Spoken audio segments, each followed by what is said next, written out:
ও বাবা, ডাল তো অনেক। দুপুরের আজকে খাওয়া দাওয়া হচ্ছে ডাল, আলু পোস্ত, ভেন্ডির একটা সবজি, আর এদিকে এনেছে নান, পনিরের একটা তরকারি, ড্রামস অফ হেভেন।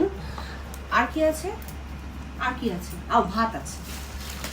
আমি প্যাকেট খুলতে খুলতে ঢেঁড়সের তরকারি। হ্যাঁ বললাম, ওটাতে একটা সবজি, ওগুলো সব এক জায়গায় করে নিচ্ছি, নাহলে আবার দিতে অসুবিধা হবে, তাই না? তা মাকে দেবো। ভেন্ডির তরকারি যা দিয়েছে আমাদের তো মনে হচ্ছে রাতেও হয়ে যাবে। অনেক তরকারি। কুমড়ো দাও নাই? কুমড়ো দিয়েছি আমি, আর আগুন লাগিয়ে তো আমি দেবো। এখানে আরেকটা প্যাকেট রয়েছে, এটা আলু পোস্ত রয়েছে। আলু পোস্ত নিবি?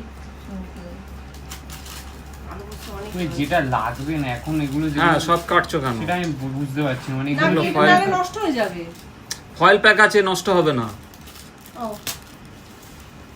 ঠিক আছে, চল। যা লাগবে হ্যাঁ দিয়ে দে, ভাত দিয়ে। খেয়ে নাও, আর যা লাগবে না ফ্রিজে রেখে দিও। নাও, দে। লঙ্কা লেবু আছে ভেতরে। এবার আরেক পিস ড্রামস অফ হেভেন নে।